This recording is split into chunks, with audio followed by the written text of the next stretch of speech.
All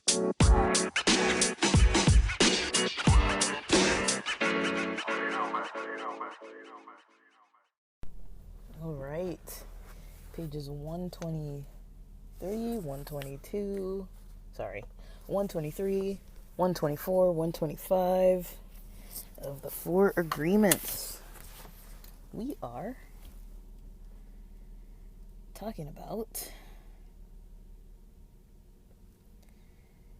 Chapter 7, The New Dream, Heaven on Earth. So, it talks about, as I drive to In-N-Out, it talks about the ability of us as individuals to be able to create our own standards, our own heaven, as they say it, our own positive outlook on life, for us to be able to create that for our own individual selves. No one else can create that. No one else can create that perception. Now, I know, for some people, maybe, it does come off as a bit, what do you call it? Like, invalidating. I know to some people it's like, if somebody, if you really have an issue going on, like, say, for example, I hate to bring this up again. Okay, let me find an example that doesn't have to do with my past roommates. If there is I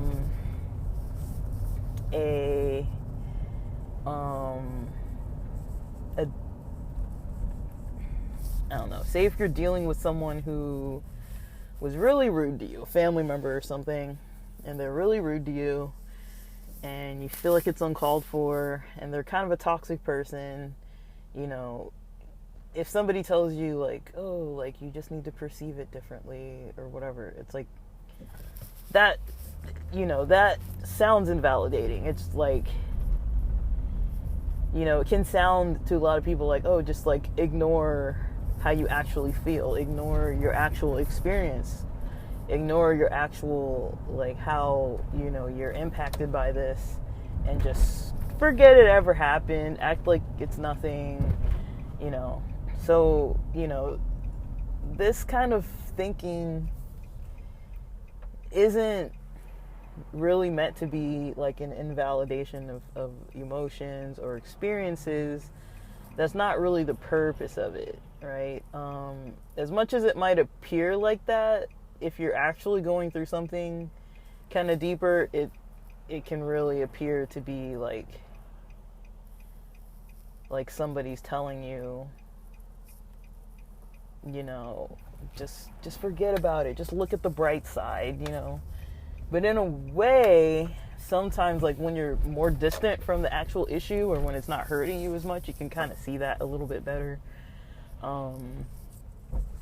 And it's not saying ignore how you feel, it's just focused on the perception, right? The perception of how you deal with things. Because,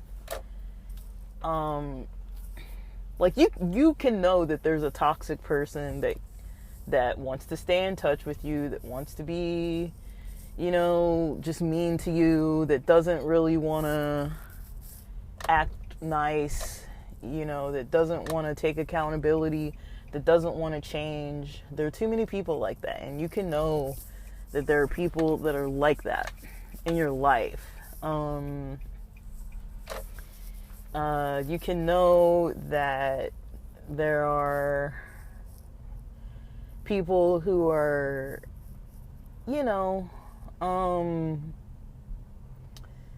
just gonna be that way, But I think when it talks about the perception, is kind of, there's like this fine line between, like, seeing both sides of it. Like, you can see it for what it is. You can see that, there's this whole situation with this person that, the way I see it sometimes is like, this person just isn't brave enough to get out of their ego about things. They can't form relationships. They can't have high levels of intimacy and trust, and they can't just try to they try to mess things up to keep you at a distance. You know what I mean? That's kind of how I see it, and that's kind of what I think actually goes on. That's kind of how I actually perceive what's happening.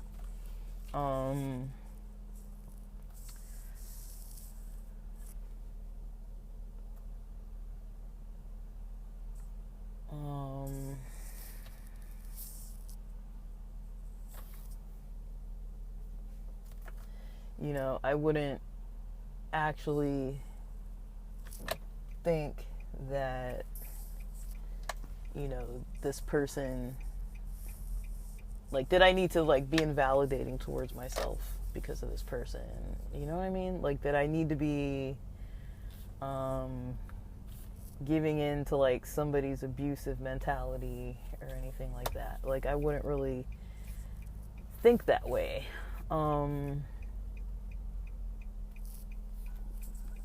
Because that's not, I think that's kind of a better way to look at it. In my opinion, that's kind of how I talk myself through things. I mean, there are multiple methods that people can use, but that's the method I usually use, is just kind of this person is just not in a place where they're comfortable. And maybe it's on me, maybe it's on my end, but people, I remember there's this movie, I don't know how to pronounce it, but it's Les Choristes or something like that in French, The Chorus. And there's this kid named Orange, and he's kind of like a naughty kid. And the headmaster or whatever, he has this this mentality with the kids, this action reaction, if one kid does something, it's action reaction, so that kind of is how it goes socially. Action, they do something, you do something, they do something, you do something. That's kind of how it goes socially. And so it's it's going to be hard if you've been dealing with someone who's toxic for you to even be able to really be super kind. All the micro kind of social stuff is really gonna, you're really gonna, take that micro social stuff. It's gonna be hard for you to kind of not act on, your own defenses, to protect yourself, because how this person is. This person's toxic, how they've been in the past, how they are. And so even if you're not actively provoking them or anything, they might just from that amount of history together, they might have some problems with it. They might, be a little, I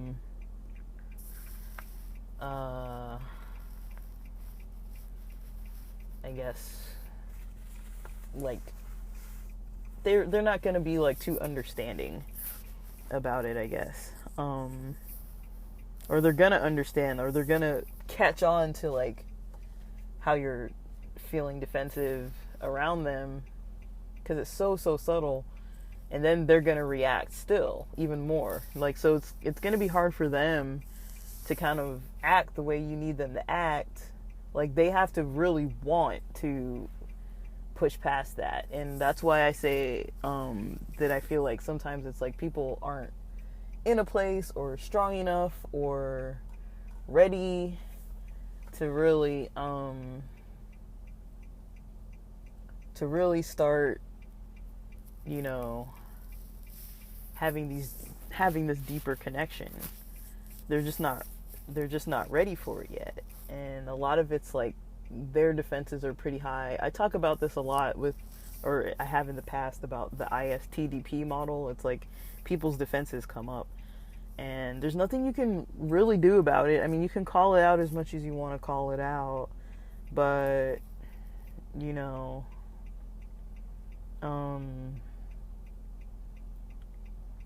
can call it out as much as you want to call it out, but um, you don't really like I don't know, that's not going to get you anywhere. And then that other person's going to feel, if you keep pointing out stuff that they're really sensitive about, it's going to be hard for them to really be open, you know. Like in psychology, they talk a lot about corrective emotional experiences. Like, if you don't really have like a corrective emotional experience, it's gonna be hard to kind of be more open.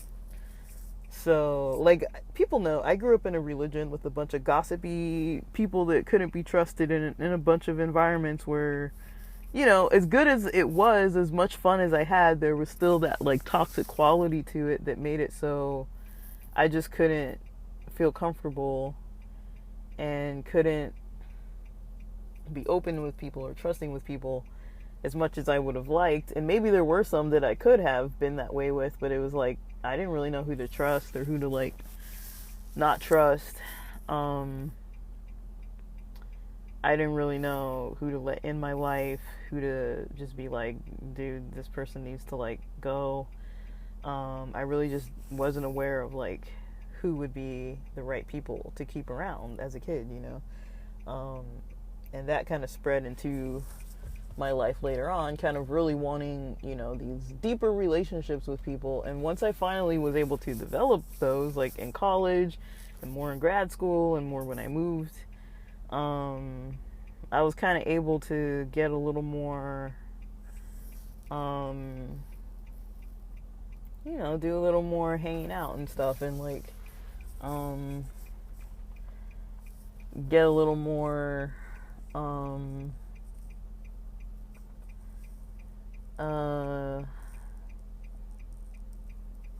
like, I don't know what you call it, like,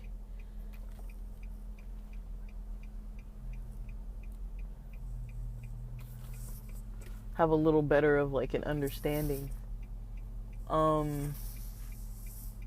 of kind of what's gonna be more on the appropriate end of things, or how we're gonna be able to better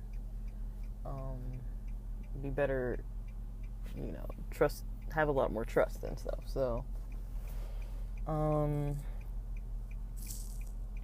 let's see. Page 123 says, I want you to forget everything you have learned in your whole life. And it says, the dream you are living is your creation. So that kind of speaks to, the dream being your own.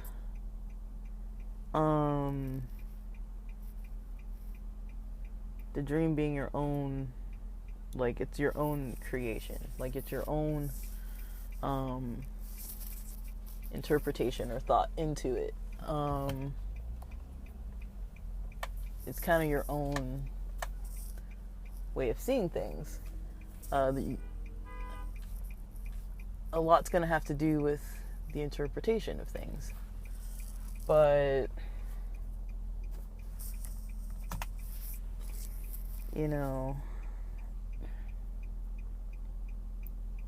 oops.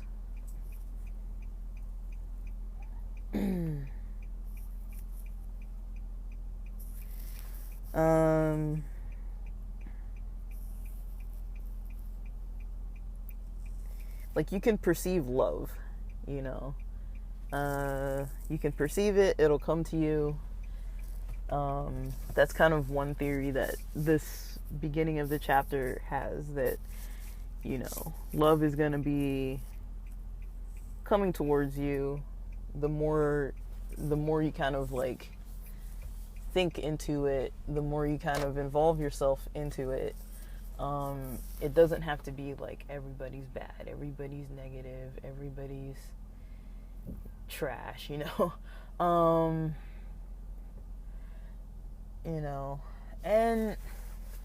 I'll just say, I get annoyed with people. I get irritated with people, and I can be impatient. I know that. But also overall, I mean, I have to give myself credit that I don't care if people are like irritating or like slightly obnoxious, or like if they're not going to be seen as like cool, or like if they're like there are certain qualities that I'm like, okay, if this person's argumentative or likes to debate or too gossipy or doesn't have like a trusting way of interacting with them, I could kind of see that this isn't really where I want to go. It's not really where I want to be with this person socially. Like, it's just not gonna be my thing. It's just not gonna be the best for my own health, for my own social health. It's not gonna be the best of plans for me to really fully engage with this person.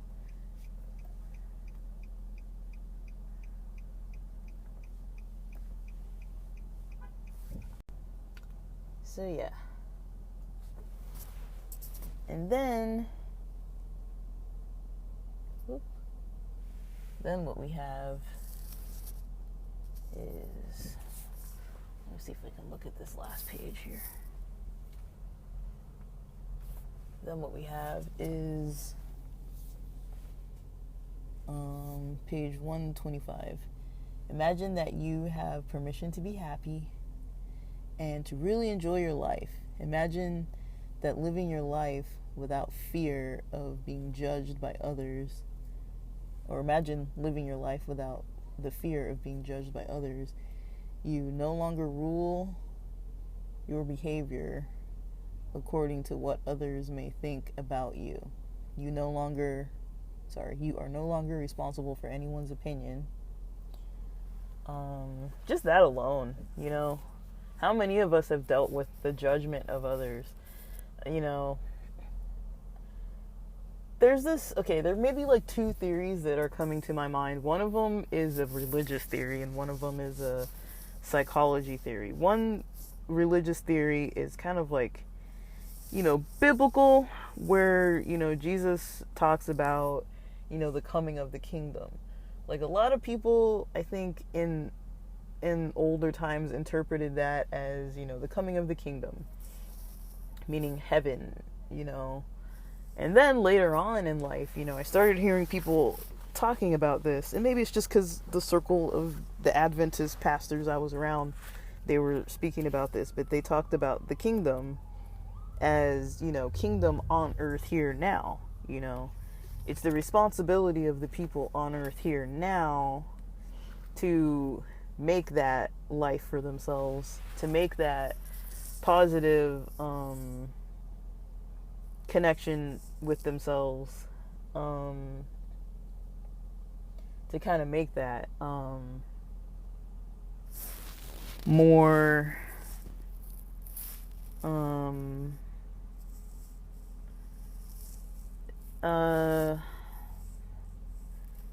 more fulfilling, more, like something that people want to actually kind of try to do. Like try to make this life on earth positive. Don't try to, for you and your community of people, for your family, for everyone. Don't just wait until if heaven comes down, or until everyone goes to heaven, or however that looks. Don't wait till the future. Like, people have to pitch in and, heal themselves now, provide healing spaces for other people now, do that now. So that's one theory that kind of comes to my mind. I'm not saying people need to believe in the Bible or whatever. If you don't, you don't. If you do, it's interesting. But I feel like any book, text, whatever, you can take something positive out of it. It doesn't matter if it's your religion. I know a lot of religions have a history of like just stomping on people and making them feel terrible. So I'm not saying people have to like delve into the Bible, but I really do think, like, when I've read things by different religions and different thoughts, that I was like, this is like some group of people, I feel like sometimes when it's like they are trying to talk about love and like concepts of like how to be on earth, is worth trying to see at least some of it. Like sometimes, like, there's a lot of the Bible that is very positive, but I just feel like people themselves have so many illnesses and prejudices and things that kind of get in other people's way, and it doesn't really matter if you're a pastor. You can still be promoting that like sickness, hopefully not. I'm not saying all pastors are bad, but hopefully not. But people are people, and I know that's not like an excuse, like people are people, so let them do whatever the heck they want to do, not like that, but it's hard to like really make it so that everyone's gonna be good, you know what I mean? But I really like to think about it, I really like to encourage people to think about it, to think about, think about your life, think about how you interact with the world, think about your own role. And then, when it comes to judgment, when it comes from like the psychology world, just social theory in general, like judgment, a lot of times it can be external and it could also be internal. So, you have like the external of, people being outwardly one way, towards you, like either they're directly that way towards you and it's hurtful, or it's indirect, or you just take it on and you can be negative towards yourself. Like that's, that self-talk is really important to take into account, and to try to really control it, or at least look at it and see what it's telling you about yourself, and really get it under control, step by step. It's not going to happen overnight, but it's like, I get like not so much like negative thoughts about myself so much, like that does come up, but it's more so memories of things I've done, like even last night. And it happens more at night, like right when I'm trying to fall asleep, when I'm like, okay, I'm literally laying down to sleep. And that's why I have to like listen to something when I'm sleeping to kind of drown it out. And I just kind of tell that internal dialogue, just like, shut up, like why are you reminding me of this? Like, I don't even talk to these people anymore. Like that mistake I made in like 6th grade, or the way that person rolled their eyes at me, it's like there's kind of this thing, I guess where I was trying to go with that was this kind of like almost evolutionary theory with that thought with psychology, where it's like maybe our minds remind us of all that stuff, and we get attached to like judgment and gossip and judging ourselves, because of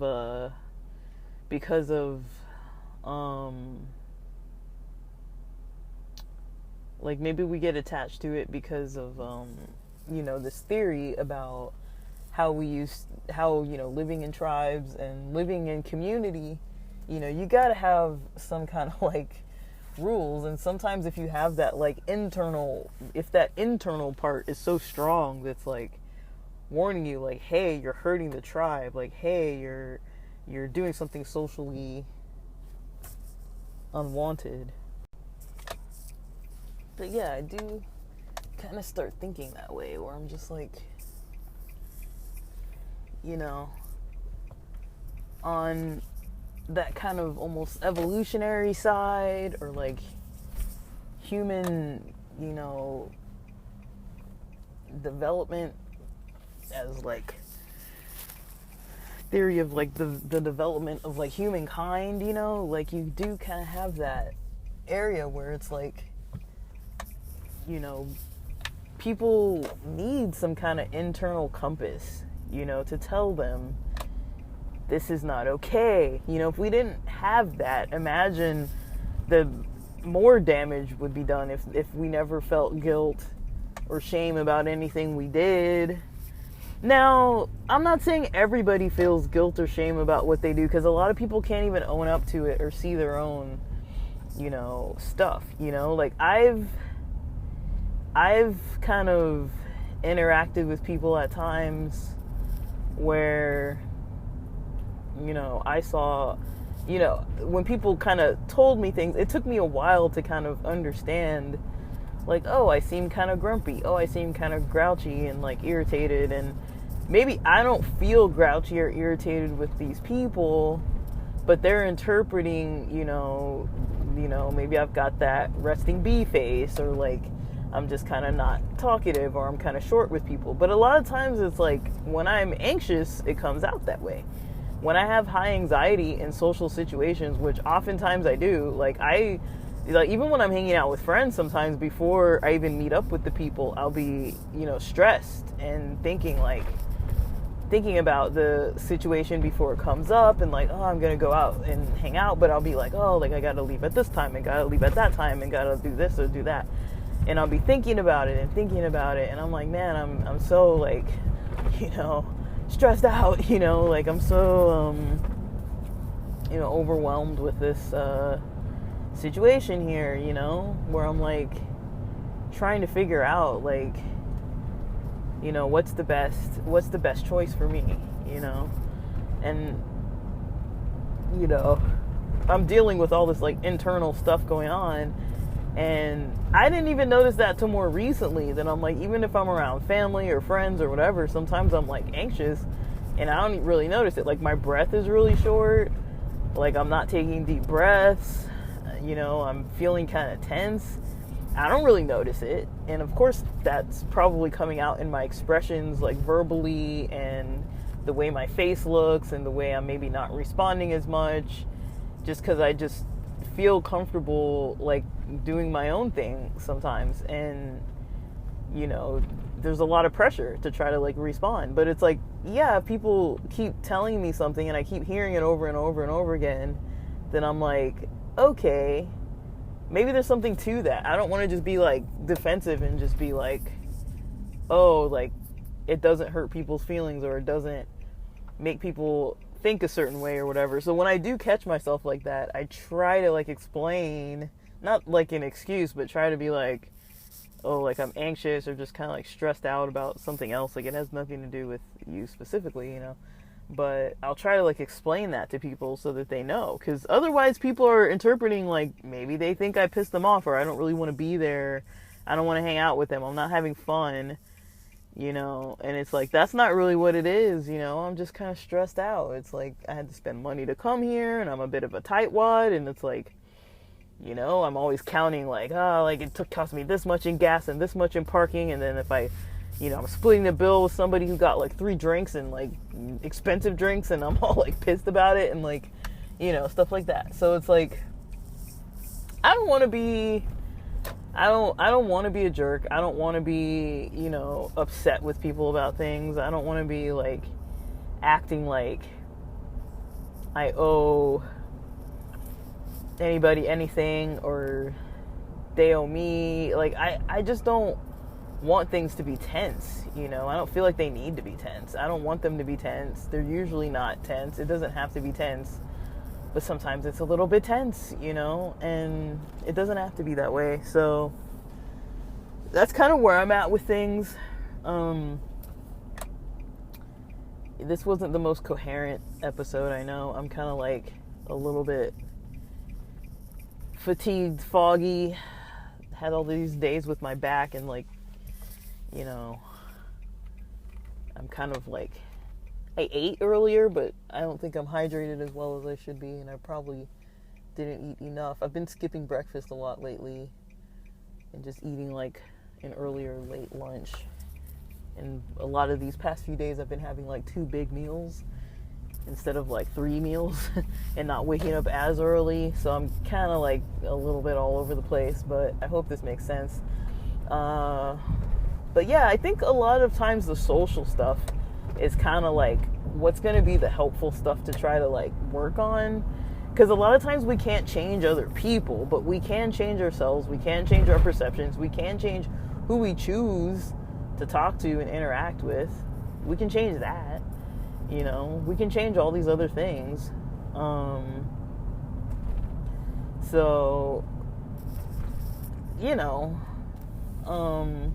but it's not like in an invalidating way. It's not like don't have problems. Don't tell people you have an issue. Don't, you know, ever feel anything ever again, you know, because it's wrong. It's not saying that. It's just saying, you know, like, we have control over it. We have control over it. Other people can't make us feel that way. You know, just because someone yelled at me, I can still have a good day. I can still be happy. You know, I can still be, you know, like, you know, just sometimes, but sometimes it's easier than others. Sometimes you're at a stronger point where you can just be like, whatever, like, F it, and just kind of move on. And then other days, it's just like, things just, everything hits you, even if it's really nothing. Just waking up in the morning and having to get ready can be like a pain in the you-know-what. So it's like, I don't know. Every day is different, but it's good to kind of know where you're at with your own emotions. Know if you're like having any vulnerabilities, if you didn't sleep well, if you didn't eat well, if you're already stressed, if the caffeine's wearing off, you know, you can kind of know that about yourself. But okay, so that's about it for now. I'm about to park and then we'll be done with this episode, but we're gonna keep we're almost done with this book, guys, and sorry that I didn't record the past few days about it, but we all know how the holidays get in the way of stuff, even for someone like me who doesn't really fully celebrate the holidays like a normal like most people traditionally do. Just things being a little different kind of makes it a little complicated for me sometimes, so there's that. But yeah, guys, I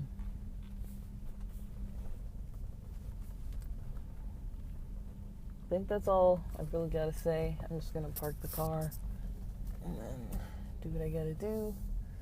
I'm looking for something in particular in my trunk, I think. And then let's see where we go from there. Alright, guys. I just gotta be able to park so I can turn this off. Alright. Thanks for listening.